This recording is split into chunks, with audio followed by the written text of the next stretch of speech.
নবম শ্রেণীর প্রিয় শিক্ষার্থী এসালদার স্যার ইউটিউব চ্যানেল থেকে তোমাদের সবাইকে স্বাগতম। আজকে তোমাদের জন্য আরেকটি নতুন ভিডিও নিয়ে এসেছি। বাংলা মডেল প্রশ্ন সিলেবাস সহ 2025 এখানে 60টি সেট নিয়ে আমি আলোচনা করব। হ্যাঁ, 60টি স্কুল প্রশ্ন যেটা আছে সেই 60টি স্কুল প্রশ্ন নিয়ে আমি আলোচনা করব। হ্যাঁ, দ্বিতীয় পর্যায়ক্রমিক মূল্যায়ন 2025 বিশ্লেষণ সহ আমি সম্পূর্ণ প্রশ্নটি তোমাদের দেখাবো। কাজেই তোমরা যারা এখনও আমার চ্যানেলটিকে সাবস্ক্রাইব করোনি তারা এখনই চ্যানেলটিকে সাবস্ক্রাইব করে বেল আইকনটি প্রেস করে দাও, যাতে এরকম অনেক ভিডিও তোমরা দেখতে পারো। যাই হোক, আমরা সেট নম্বর 1 যদি দেখি, এরকম 60টি স্কুলের প্রশ্ন। প্রথম যে স্কুলের, তার আগে একটু যদি সিলেবাসটা দেখি, সেটা হচ্ছে তোমার নব সৃষ্টি, রাধারানী, চিঠি, আকাশে 60টি তারা, আবহমান। হ্যাঁ, এবং ব্যাকরণ হচ্ছে বাংলা শব্দভাণ্ডার, শব্দপদ, বিশেষ্য, বিশেষণ, সর্বনাম, বিস্তারিত আলোচনা, নির্মিতি হচ্ছে ভাবার্থ, সারাংশ, সহায়ক পাঠ হচ্ছে এই বইয়ের বোমযাত্রীর ডায়েরি, করভাস এবং স্বর্ণপূর্ণী গল্প। 3টি পাঠ্যসূচির অন্তর্ভুক্ত যে কোনো একটি। 3টি পর্যায়ক্রমিক মূল্যায়নের ক্ষেত্রে উপরোক্ত ক্রম অনুসারে একটি করে গল্প পড়তে হবে। যাই হোক, আমরা সরাসরি চলে যাচ্ছি প্রশ্ন। এটা 1 নম্বর সেট। এটা কোথায় আছে? দক্ষিণ বারাসাত শ্রী শ্রী শারদামণি বালিকা বিদ্যালয় হাই স্কুল। এটা 2022-এর প্রশ্ন। তা আমরা যদি প্রশ্নটি দেখি, সঠিক উত্তরটি নির্বাচন করো। এখানে 8টি প্রশ্ন আছে, তোমরা দেখতে পাচ্ছ। আকাশে 60টি তারা থেকে নেওয়া, তারপর এই ভাষা থেকে ব্যাপকভাবে নতুন বাংলাতে ঢুকবে না, এরকম করে বেশ, যা কখনো বাসি হয় না, এরকম করে প্রফেসর শঙ্কুর। এখানে কিন্তু দেখো করবাচের একটা প্রশ্ন এখানে দিয়ে দিয়েছে। তারপরে কোনটি বিদেশি উপসর্গ, প্রত্যয়, এগুলি ব্যাকরণ। নিচের কোনটি শব্দ সংকর শব্দ। এরপরে 2 নম্বরের প্রশ্ন তোমরা দেখতে পাচ্ছ, যে কোনো এই 15টি বাইক শব্দে লিখবে। 8টি প্রশ্ন, এখানে 8টি প্রশ্নের উত্তর করতে হবে। তারপর 3 নম্বরের প্রশ্ন হচ্ছে, যে কোনো একটি প্রশ্নের উত্তর দাও। এটা কিন্তু 3 মার্ক করে। কেশবতী কন্যা, যা ফিরে উঠানে, এরকম দ্বারা।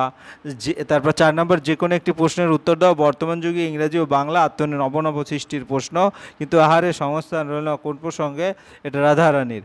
তারপরে 5 নম্বরের প্রশ্ন, আকাশে 60টি তারা ফুরোয় না, তো তার কিছু কবি না ফুরোয় না, এটার কিন্তু একটা কবিতার প্রশ্ন। যাই হোক, এরপরে 6 নম্বরের প্রশ্ন তোমরা দেখতে পাচ্ছ, তোমার নিজের পায়ে দাঁড়াতে হবে। বক্তাকে অজ্ঞত রাধারানী কাঁদিতে কাঁদিতে ফিরিল। তারপর 7 নম্বর, করভাসের মানবসুলভ বুদ্ধি কোন কোন ঘটনায় পাওয়া যায়? এটা করভাসের প্রশ্ন। আর 7-এর 2 হচ্ছে, শয়তান পাখি ড্যাশ ড্যাশ ড্যাশ কিন্তু কি অসামান্য বুদ্ধি। যাই হোক, এই একটা প্রশ্ন তোমরা কিন্তু দেখতে পাচ্ছ। এবং 8 নম্বরে হচ্ছে কিন্তু ভাব সম্প্রসারণ। হ্যাঁ, এই আর অথবা ভাবার্থ, তারপরে অথবা সার অংশ, অথবা নীতিবাক্য অবলম্বন। অর্থাৎ তোমাদের সিলেবাস যদি দেখি, ভাবার্থ আসতে পারে, সার অংশ আসতে পারে, ভাব সম্প্রসারণ আসতে পারে, এমনকি নীতিবাক্য অবলম্বন করে গল্প লেখাও আসতে পারে। ঠিক আছে, কাজে তোমরা যে কোনোটাই ভালো করে কিন্তু প্রিপারেশন নিবে।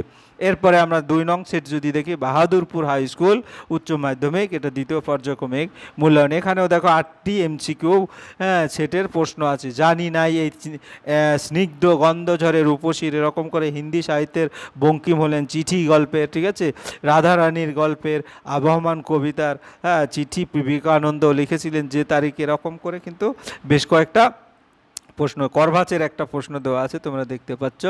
আর হেডপন্দ্রি শব্দটি, এখানে কিন্তু এটা ব্যাকরণ থেকে নেওয়া।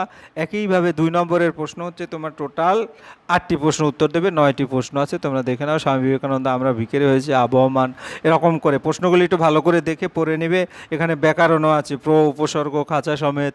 এরপরে দেখা যাচ্ছে 3 নম্বরের প্রশ্ন, কমপক্ষে 60টি শব্দে যে কোনো 3টি প্রশ্নের উত্তর দাও। কিন্তু কণ্ঠস্বর শুনিয়া রাধারানীর রোদন বন্ধ হইল, কার কণ্ঠস্বর? রাধারানীর গল্পের। যা গিয়ে ওই উঠানে দ্বারা, এরকম করে দেখছো। মরদ কি হাতে, তোমার ইংরেজি চিঠি বন্ধ। আর 4 নম্বরের প্রশ্ন, 150 শব্দের মধ্যে নিচে শব্দগুলি লেখো, কিন্তু বিঘ্ন আছে বহু, তাহারা দরিদ্র কিন্তু লোভী নহে। রাধারানীর প্রশ্ন 5 নম্বরের প্রশ্ন। এরপরে আমরা যদি দেখি 5 নম্বরের প্রশ্নটা কি, কম বেশি 150 শব্দ লিখো, যে কোনো একটি 5 নম্বর। আমার পাখি পড়ানো যন্ত্র নিয়ে কাজ চলছে, অর্থাৎ এটা করভাচের প্রশ্ন। 2টো থেকে যে কোনো একটি লিখতে হবে। এরপরে আমরা যদি চলে যাই, এটা কি সরলপুর হাই স্কুল। তাই সরলপুর হাই স্কুলেও কিন্তু এখানে কি আছে, 60টি এমসিকিউ।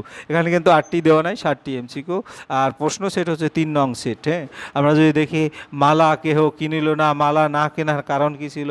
এটা 7 নম্বর। এখানেও কিন্তু 2-এ 60টি প্রশ্ন উত্তর দিতে হবে। এখানে ব্যাকরণও আছে কিন্তু, কারণ আমরা যদি দেখি, এটা ব্যাকরণ, এটা ব্যাকরণ, এরপরে আমরা কম বেশি 60টি শব্দ উত্তর দাও। 3 নম্বর প্রশ্ন, আমি বলি তোমাদের কুটুম্ব কোন পরিপ্রেক্ষিতে আসিয়াছে শান্তনু সারাতি দিন আপন আপন মনে ঘাসের গন্ধে মেখে, এরকম। 4 নম্বরের প্রশ্ন, কর্মে ঝাঁপ দেবার পূর্বে বিশেষত চিন্তা করো। তারপরে নেভে না তার যন্ত্রণা যে দুঃখ হয় না বাসি। এরপরে অথবা পৃথিবীর কোন পথ এ কন্যারে দেখিনি কো, রাধারানীর যে প্রশ্ন। এরকম করে কিন্তু তোমরা এই প্রশ্নগুলি 4 নম্বরে আসবে, হ্যাঁ, 15 মার্কের 4 নম্বর। এরপরে 5 নম্বর হচ্ছে ভাবার্থ লিখো একটি, হ্যাঁ। এরপর আমরা পরের প্রশ্ন, এখানে কিন্তু শুধুই ভাবার্থ দিচ্ছি, আমি কিন্তু প্রথম সেটে যে দিচ্ছি বিভিন্ন ধরনের প্যাটার্নে বিভিন্ন স্কুলে আসতে পারে। এরপরে 4 নম্বর সেট কি বলেছে, 4 নম্বর সিটে সঠিক উত্তরটি নির্বাচন করো। এখানেও কিন্তু দেখা গেছে পুরুষ মানুষ গলার, এটা কিন্তু রাধারানীর। এরকম আকাশে 7টি তারা, ভারতীয় আর্যগণ, এটা নবনব সৃষ্টি। তারপরে চিঠি, পাঠ্য চিঠিটি যে তারিখে স্বামীজি লিখেছিলেন, পক্ষী বিজ্ঞানের সম্মেলনের চেয়ারম্যান ছিলেন, এটা কিন্তু তোমার করভাচের প্রশ্ন। তারপরে তৎসম, এটা তোমার ব্যাকরণের প্রশ্ন। ধ্বনি লিখিত রূপ, এটা হচ্ছে তোমার ব্যাকরণের প্রশ্ন। কবি এটি কী ধরনের, এটা একটা তোমার কি ব্যাকরণ। এরপরে দেখো দুইয়ে কিন্তু 8টি প্রশ্ন এখানে লিখতে বলেছে, 8টি প্রশ্ন সুন্দর করে তোমরা লিখে দেবে। তিনের 1, 2 আছে, দুটোই ভালো করে লিখবে। তারপরে 3-এর 3, 3-এর 4, কোন বিশেষ প্রয়োজনে স্বামী বিবেকানন্দ নোবেল বর্তমান যুগের ইংরেজি ও বাংলা আত্মনির্ভরশীল নয়, এরকম করে নবনব সৃষ্টি যেটা। তারপর মোকদ্দমাটি বিধবা হাইকোর্টে হারিল, এটা রাধারানীর, যেটা 5 নম্বরের প্রশ্ন। অথবা হচ্ছে আবহমান শব্দের অর্থ কী, এটাও 5 নম্বরের প্রশ্ন, আবহমান কবিতা থেকে নেওয়া। চিঠি রচনা অবলম্বনে স্বামী বিবেকানন্দ, স্বদেশ ভাবনার পরিচয় দাও, এটা 5 নম্বরের।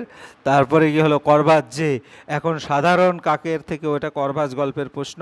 তারপরে হচ্ছে ভাবার্থ সারাংশ লিখো, এই সারাংশ ভাব সম্প্রসারণ লিখো।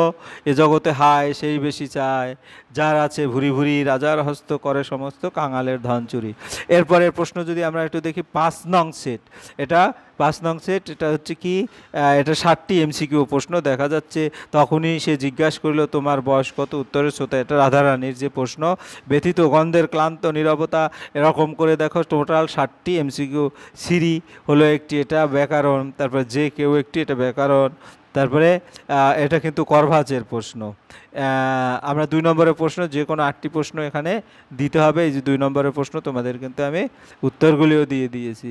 তারপরে তোমার গিয়ে 3 নম্বরের প্রশ্ন আছে, কমপক্ষে 150 শব্দে নিচের যে কোনো একটি প্রশ্নের উত্তর দাও। বাঙালি চরিত্রে বিদ্রোহ বিদ্যমান নবনব সৃষ্টির, আবার সংস্কৃতকে স্বয়ং সম্পূর্ণ ভাষা বলতে পারো, কোন আপত্তি থাকার প্রাবন্ধিক এমন মন্তব্যের কারণ কি, এগুলি কিন্তু ভালো করে দেখবে। 4 নম্বরের প্রশ্ন, পৃথিবীতে কোন পথে কন্যারে দেখিনি কো, উদিত অংশে কোন কন্যার প্রসঙ্গ রয়েছে, পৃথিবীর কোন পথ থেকে দেখিনি বলে কবির মনে হয়েছে। নেবে না তো তার যন্ত্রণা দুঃখ কষ্ট, নেবে না কর্মে ঝাঁপ দেবার পূর্বে বিশেষভাবে চিন্তা করো, কিন্তু আসল কথা এই যে নিজের পায়ে অবশ্যই দাঁড়াতে হবে কোন প্রসঙ্গে। তো এরকম করে 4 নম্বরে, 5 নম্বরের প্রশ্নগুলি তোমরা দেখতে পাচ্ছ। 6 নম্বর হচ্ছে কি, রথের টান অর্ধেক, রাধারানীর গল্প। তাহারা দরিদ্র কিন্তু লোভী নয়, এটাও রাধারানীর প্রশ্ন। 7 নম্বরে 150 শব্দের নিচে যে কোনো একটি, সে পক্ষী বিজ্ঞানী, এটা কিন্তু করভাচের প্রশ্ন। শয়তান পাখি, এটাও করভাচের প্রশ্ন। তারপরে আমরা চলে যাব 6 নং সেটের প্রশ্নে। স্বামী বিবেকানন্দ চিঠি লিখেছেন, এটা চিঠি কবিতা। রাধারানীর মা মোকদ্দমা হেরেছিল, এটা রাধারানী গল্পের। আকাশে 7টি তারা, প্রাচীন যুগের ভাষ্য নয়। প্রতিটাই কিন্তু আলাদা আলাদা বোঝা যাচ্ছে। আবহমান শব্দটি, শঙ্কুর পোষা বিড়ালটি উপসর্গ, এটা কিন্তু তোমার করভাচ। কর পর নাচ এবং প্রত্যয় কাজ হলো। এরপরের প্রশ্ন 2 নম্বরে 8টি প্রশ্ন অ্যান্সার করতে, একজন প্রকৃত সিংহের প্রয়োজন কিসের জন্য, এরকম করে। তারপর 3 নম্বরে কম বেশি 60টি শব্দে একটি প্রশ্নের উত্তর দাও, কম বেশি 150 শব্দে একটি প্রশ্নের উত্তর দাও। তারপরে গিয়ে হলো তোমার 5 এবং 6, কম বেশি 150 শব্দে একটু উত্তর দাও। তারপরে কি, নিচের প্রশ্নের উত্তর শিরোনাম সহ সার অংশ লেখো, এটা শিরোনামও লিখতে হবে, সার অংশ লিখতে হবে, এখানে কিন্তু কোনো অপশন নাই। এরপর পরে 7 নম্বর সেট, 7 নম্বর সেটের প্রশ্নটা যদি আমরা দেখো, এখানেও কিন্তু 7টি প্রশ্ন এসেছে, 1 থেকে 7, যেটা আসিয়াছে শান্ত অনুগত মুস্তফা আলীর মতে বাঙালির সর্বশ্রেষ্ঠ সাহিত্য রাধারানী গল্পের উৎস কি, কোন পাখি মাটিতে বাসা বাঁধে, এটা কিন্তু তোমার করভাচের প্রশ্ন।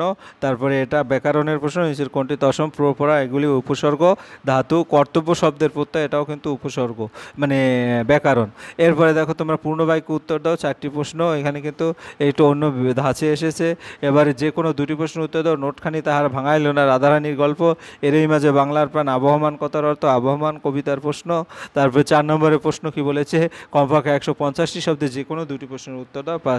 2 × 10। এরপরে এটা কি তুমি সেই নারী যাকে আজ প্রয়োজন, ধর্ম বদলালেই জাতির চরিত্র বদলায় না, তিনি ধন্য, তিনি কে, তার ধন্য হওয়ার স্বরূপ ব্যাখ্যা করো। তারপর 5 নম্বরের প্রশ্ন, করভাজকে কী জন্য এবং কীভাবে অর্গাজ চুরি করেছিল।